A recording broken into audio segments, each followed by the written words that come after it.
বই পড়া একটি ভালো অভ্যাস এবং এর অনেক উপকারিতা আছে।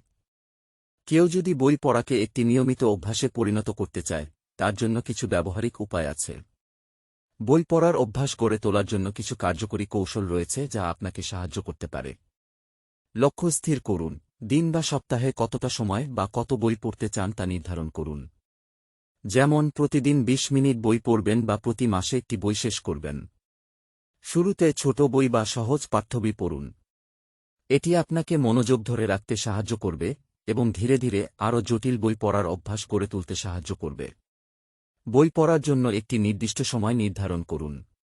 সকালে ঘুম থেকে ওঠার পর, দুপুরের বিরতির সময়ে, অথবা রাতে ঘুমানোর আগে নিয়মিতভাবে বই পড়ুন। আপনার আগ্রহের সাথে মিল রেখে বই নির্বাচন করুন। একটি ভালো গল্প বা বিষয় আপনার আগ্রহ বাড়িয়ে দিতে পারে। যদি বই পড়া কঠিন মনে হয়, তাহলে ইবুক বা অডিও বই ব্যবহার করতে পারেন। অডিও বই শুনে আপনি সহজেই বইয়ের বিষয়বস্তু জানতে পারবেন, বিশেষ করে যখন আপনার হাতে বই ধরা সম্ভব নয়। একটি শান্ত এবং আরামদায়ক জায়গা নির্বাচন করুন যেখানে আপনি বই পড়তে পারবেন। আলো, আরামদায়ক চেয়ার এবং অস্বস্তি দূর করার জন্য অন্যান্য প্রস্তুতি গ্রহণ করুন।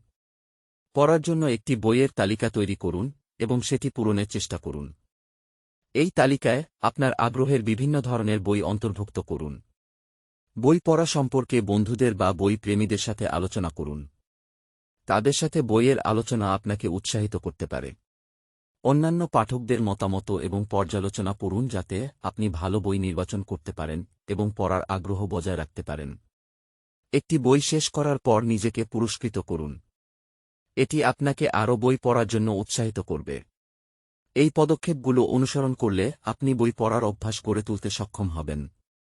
মনে রাখবেন, অভ্যাস গড়ে তোলার ক্ষেত্রে ধৈর্য এবং নিয়মানুবর্তিতা খুবই গুরুত্বপূর্ণ। ভিডিও দেখার জন্য অনেক ধন্যবাদ। প্লিজ ভিডিওতে লাইক দিন, কমেন্ট করুন, চ্যানেল সাবস্ক্রাইব করুন।